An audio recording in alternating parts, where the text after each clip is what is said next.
সাধারণ গণিতের 12তম চ্যাপ্টার। 12তম চ্যাপ্টারে মূলত 4টা ভাগ আছে, 12-র 1, 2, 3 এবং 4। 12-র 1-এর মূল টপিক হচ্ছে এটা, যে আসলে সমীকরণ জোটগুলা কিরকম হবে। 12-র 2-এর মধ্যে প্রতিস্থাপন, অপনয়ন এবং আর গুণন পদ্ধতিতে সমাধানের যে কাহিনীগুলো ছিল ওইগুলা ছিল। 12-র 3-এ হচ্ছে গ্রাফ পেপারের সাহায্যে সমাধান করতে হবে, আর 12-র 4 হচ্ছে পরিমিতি টাইপের কিছু ম্যাথ। ওকে, তো আমরা মূলত 12-র 1 দেখতেছি। দেখো, সমীকরণ জোট, সমীকরণ জোট বা সমীকরণ জোড়া বলতে পারো। দেখো এখন এইখানে আমরা কি লিখছি, সমীকরণ জোট সহগ এবং ধ্রুবক পদ তুলনা সামঞ্জস্য না অসামঞ্জস্য শব্দটার সাথে আমরা হইতে পারে অনেকে অপরিচিত, সেজন্য আমি নিচে লিখছি সামঞ্জস্য মানে হচ্ছে ইংলিশটা হচ্ছে কনসিস্টেন্ট, এর বাংলা হচ্ছে সঙ্গত। এটাকে যদি আরো বাংলায় ভাঙতে চাও মানে সঠিক কিনা, ভ্যালিডেবল কিনা। ওকে, এই হচ্ছে সামঞ্জস্য। আর অসামঞ্জস্য মানে তার উল্টাটা, আনভ্যালিড বা কি, সঙ্গত না। আচ্ছা, পরস্পর নির্ভরশীল বা অনির্ভরশীল কিনা, এবং সমাধান আছে থাকলে কয়টা, আর না থাকলে সে ব্যাপারটা আসলে কি। আমি তোমাদের ব্যাপারটা ক্লিয়ার করতেছি, সবার মনোযোগ এইখানে দাও। যে যদি ইনকমপ্লিট থাকে পরে তুলবা। মনে করো তোমাদের দুইটা সমীকরণ দিলাম, সবাই এখানে তাকাও, এক্স প্লাস ওয়াই ইকুয়াল আমি 3 দিলাম এবং এক্স মাইনাস ওয়াই ইকুয়াল আমি 1 দিলাম। এই হচ্ছে সমীকরণ জোট। এখন আমি তোমাদের বলছি আমাকে সমাধান বের করে দাও। তাহলে তোমরা সমাধান ক্লাস 8-এ পড়ছিলাম যে প্রতিস্থাপন পদ্ধতিতে করা যায়, অপনয়ন পদ্ধতিতে করা যায়। চলো আমরা একটু শর্টকাটে অপনয়ন পদ্ধতিটা করি। তাহলে অপনয়ন পদ্ধতিতে করলে কি হবে, তোমার মূলত এটা এটা ভ্যানিশ, এক্স আর এক্স 2x আর 3 আর 1 কত হবে, 4 হবে। সো এক্স এর মান কত বেরিয়েছে, এক্স এর মান বেরোবে আলটিমেটলি 2। এক্স এর মান যদি তোমার এখানে বসায় দেই, এক্স এর মান যদি এখানে বসায় দেই, তাহলে ব্যাপারটা কি হবে, আমরা এখানে বসাইলে ব্যাপারটা হবে 2 প্লাসের y ইকুয়াল 3, অতএব y ইকুয়াল কি 3 মাইনাস 1 ইকুয়াল হচ্ছে কি তোমার 2। আর 2 না 1 হবে, তার 2 বসাইছো না এখানে, তাহলে 2 দ্যাট মিন্স 1 হবে। তাহলে তোমরা সমাধান পাইছো, সমাধান পাইছো। আমার সমাধান শেখানো ইন্টেনশন নাই, আমি জাস্ট এখানে কি লিখছি সেগুলো বোঝানোর চেষ্টা করতেছি।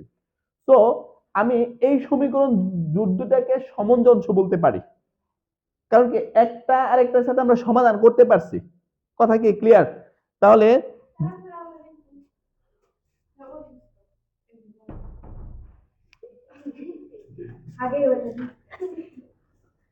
এখন দেখো ব্যাক করো, তাহলে আমরা এখানে x plus y equal 3, x minus y equal 1, এই ডাটা দিয়ে আমরা কি করতে পারছি, x y এর মান বের করতে পারছি। তুমি যেহেতু x y এর মান বের করতে পারছো, এর মানে তারা সামঞ্জস্য। ঠিক আছে, একজন সামঞ্জস্য মানে কি, মানে ব্যালেন্সড, ভ্যালিড। আচ্ছা, এবং আমরা কিন্তু x এবং y এর মান বের করার জন্য কিন্তু এটা যদি 1 নং সমীকরণ হয়, 1 নং সমীকরণ আরেকটা সমীকরণের উপর কিন্তু নির্ভরশীল ছিল। তাহলে নির্ভরশীল অনির্ভরশীল মানে কি, একটা সমীকরণ যদি আরেকটা সমীকরণের উপর ডিপেন্ড করে ওইটাকে আমরা নির্ভরশীল বলি, আর যদি সে ফ্রিডম থাকে, হ্যাঁ, তাহলে ওটা আমরা অনির্ভরশীল বলি। আর 2 নাম্বার হচ্ছে সমাধান যদি থাকে, যেমন এখানে কথা লিখছে হচ্ছে সমাধান আছে একটা। অনেক সময় তোমাদের যখন এক্স এর মান বের করতে পারি, এক্স এর মান তোমরা একাধিক পাও না, একের অধিক পাও, পাও। তাহলে এর মানে কি সমাধান আছে একের অধিক, দুইটা বা তিনটা হয় কিন্তু এরকম। আবার এমনও তো আছে যে এক্স এর মান আমরা শুধু একটা পাইতেছি, তাহলে সমাধান আছে অসংখ্য। যদি অসামঞ্জস্য কোনো সমীকরণ দেওয়া থাকে, এখান থেকে সমাধান তোমরা পাবা, সমাধান কখনো পাবা না। তাহলে এর মানে কি, যে অসামঞ্জস্য সে অবশ্যই অনির্ভরশীল, তার ক্ষেত্রে কি নাই, কোনো সমাধান নাই। অসামঞ্জস্য মানেই তো কি, অসঙ্গত, যেটা দিয়ে আমরা সমাধান বের করতে পারবো না। এখন আমার পক্ষে এই সমীকরণগুলো সমাধান কইরা এগুলা ডিসাইড করা দরকার নাই। ওরা আমাকে দুইটা সমীকরণ দিয়ে জিজ্ঞেস করবে এরা সামঞ্জস্য কিনা নাকি অসামঞ্জস্য, জিজ্ঞেস করবে এরা পরস্পর নির্ভরশীল কিনা নাকি অনির্ভরশীল, জিজ্ঞেস করবে এখানে সমাধান আছে একটা আছে না অসংখ্য আছে নাকি সমাধান নাই। কোশ্চেন তোমরা বুঝতে পারছো? এখন আমাদের যেমন এইখানে, এইখানে x এর যে সহগ এটাকে আমরা a1 লিখছি, y এর যে সহগ এটাকে আমরা b1 লিখছি, আর ধ্রুবক পদটাকে আমরা কি লিখছি, তোমার c1 লিখছি। কথা বুঝো? তাহলে সমীকরণ দুইটার বেসিক ফর্ম হচ্ছে এটা, a1x plus b1y equal c1, আর 2 নাম্বার সমীকরণ হচ্ছে a2x প্লাস b2y ইকুয়াল কি c2। এখন আমরা কি করব, x এর সহগদের অনুপাত বের করব। তাহলে x এর সহগদের অনুপাত কি, a1 বাই a2, y এর সহগদের অনুপাত বের করব b1 বাই b2। যদি দুইটা নট ইকুয়াল হয়, তোমার দুইটা যদি নট ইকুয়াল, যেমন এটা নিয়ে তোমাদের সাথে একটু কথা বলি। যেমন এইখানে বলো a1/a2 এর মান কত হবে? a1/a2 এই সমীকরণের জন্য x এর সহগ কত? এখানে 1। আবার এখানেও x এর সহগ কত? এটাও তোমার 1ই হবে। সো 1 হইছে। এখন আমাকে বের করে দাও b1/b2 এর মান কত। তাহলে b1/b2 বলেন, এখানে কত? প্লাসের 1, এখানে কত? মাইনাসের 1, তাহলে মাইনাসের 1। তাহলে আমি কি বলতে পারি a1/a2 নট ইকুয়াল b1/b2? যদি সম্পর্কটা এটা হয়, a1/a2 নট ইকুয়াল b1/b2 হয়, তাহলে সমীকরণ দুইটা সমঞ্জলস। মানে কি, এদের মধ্যে কি আছে? সঙ্গত ব্যাপারটা আছে। হ্যাঁ, অনির্ভরশীল, একজন আরেকজনের উপর নির্ভরশীল না। দুই নাম্বারটা কি? সমাধান তুমি পাবা, কয়টা পাবা? একটা পাবা। ওকে, এটা মুখস্থ কথা। যদি ব্যাপারটা এরকম হয় a1/a2 equal b1/b2 equal c1/c2, তিনটা ইকুয়াল হইছে, এর মানে তারা সামঞ্জস্য হবে, নির্ভরশীল হবে, সমাধান থাকবে অসংখ্য। যদি ব্যাপারটা এরকম হয় যে প্রথম দুইটা ইকুয়াল বাট তিন নাম্বারটা কি? নট ইকুয়াল, এরকম যদি হয় তাহলে এরা কি? অসামঞ্জস্য এবং কি অনির্ভরশীল, এবং কি তোমার এদের মধ্যে কি থাকবে না? তোমার কোনো সমাধান থাকবে না। কথা কি ক্লিয়ার? তো এই চ্যাপ্টারটা মূলত এই বক্স দিয়া, তো তোমাদের মুখস্থ করতে হবে এটা। যদি এটা হয় তাহলে সামঞ্জস্য হবে, অনির্ভরশীল হবে এবং সমাধান আছে একটা। যদি সম্পর্ক এটা হয়, সামঞ্জস্য হবে, নির্ভরশীল হবে, সমাধান আছে অসংখ্য। যদি ব্যাপারটা এরকম হয় তাহলে মানে প্রথম দুইটা ইকুয়াল, তিন নাম্বারটা নট ইকুয়াল, তাহলে অসামঞ্জস্য, অনির্ভরশীল এবং এখানে তুমি কোনো সমাধান পাবা না। ফুল এই চ্যাপ্টারই শেষ যদি এটুকু পারো। একটা বা দুইটা অঙ্ক করব আমরা 11 মানে 12.1 করব। দেখেন কোশ্চেনে লেখা আছে 12.1 এ নিচের সরল সমীকরণগুলো সমঞ্জস্য নাকি অসমঞ্জস্য।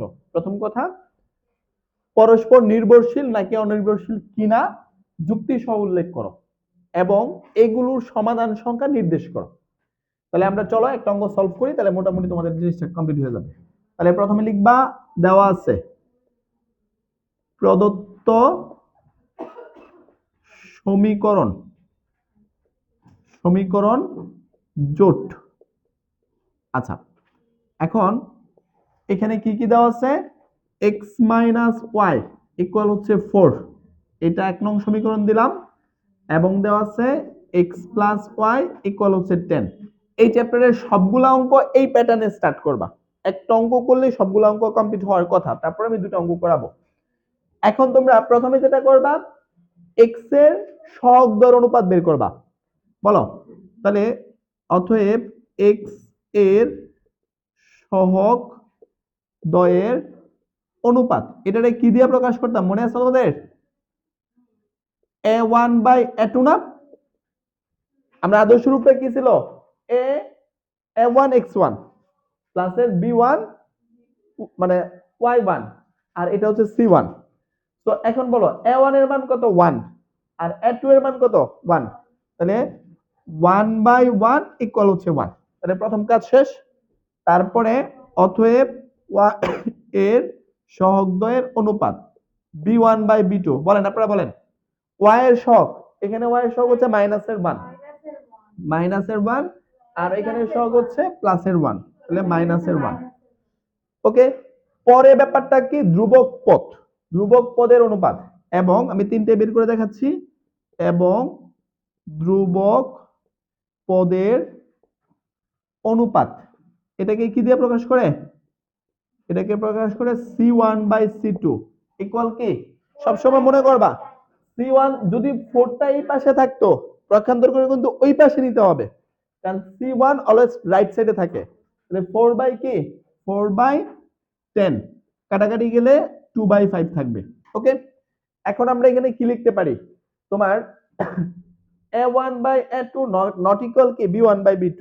নরমালি প্রথম দুইটা নট ইকুয়াল হলে তিন নাম্বারটা দেখতে হয় না, যদি আমি দেখছি। তাহলে আমরা কি লিখব? যেহেতু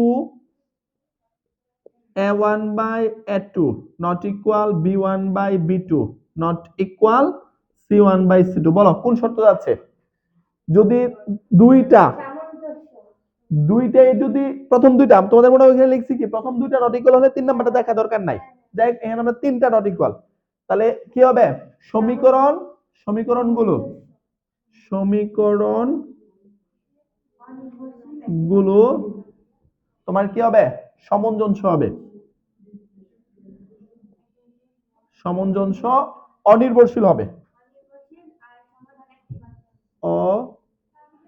অনির্ভরশীল ও একটি মাত্র সমাধান থাকবে। ও একটি মাত্র সমাধান থাকবে।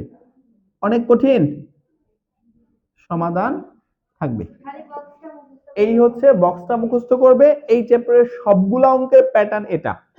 প্রথমে তোমরা এক্স এর সহগদের অনুপাত বের করবা, ওয়াই এর সহগদের অনুপাত b1/b2 বের করবা, ধ্রুবক পদ বের করবা। এদের মধ্যে সম্পর্ক কি লিখবা, পরে ওই যে একটু আগে যে বক্স পড়াইছে এটাকে মুখস্থ করে জাস্ট লিখে দেবা। এই চ্যাপ্টার কমপ্লিট।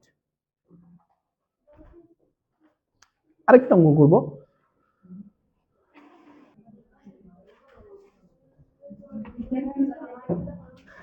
তিন নাম্বার অঙ্কটা দেখো, x - y - 4 = 0, 3x - 3y - 10 = 0। তাহলে প্রথমে কি লিখবা? সমীকরণ জোট x - y - 4 = 0। এখানে 1 নং না দিয়া ধ্রুবক সংখ্যাটার ওই পাশে নিতে হবে, তারপর 1 নং দিবা। তাহলে ব্যাপারটা কি হবে? তোমার x - y = +4, এটাই ইকুয়েশন নাম্বার 1। কারণ আমরা যে c1 c2 এটা কিন্তু রাইট সাইডে থাকে। আচ্ছা, তারপরে 2 নাম্বার সমীকরণ দেওয়া আছে 3x - 3y - 10 = 0। এটাকে 2 নং দিবা না, 10 টাকে রাইট সাইডে নিয়ে নিবা। 3x - 3y = 10, এটা 2 নং সমীকরণ। এখন কি লিখবো? x এর সহগদ্বয়ের অনুপাত বলেন, আপনারা বলেন। এখানে x এর সহগ a1/a2, এখানে a1 এর মান কত? 1, আর a2 এর মান কত? 3, দ্যাট মিন্স 1/3। তারপরে এইখানে y1 এর মানে b1/b2, y এর সহগদ্বয়ের অনুপাত b1/b2 কত হবে? -1/-3, তাহলে -1/-3, দ্যাট মিন্স 1/3। তারপরে হচ্ছে কি ধ্রুবক পদের অনুপাত কত? 4/10। বুঝতেছো তো নাকি? 4/10 কাটাকাটি করলে 2/5। তাহলে সম্পর্ক কি হবে? যেহেতু a1/a2 equal b1/b2 not equal c1/c2, প্রথম দুইটা ইকুয়াল, লাস্টেরটা নট ইকুয়াল, তাহলে সমীকরণ জোটগুলো কি হবে? সামঞ্জস্য হবে, অনির্ভরশীল হবে, সমাধান নেই। সমাধান নেই। কেমন? এই হচ্ছে এই চ্যাপ্টারের বাকি সবগুলা অঙ্ক এই প্যাটার্নে।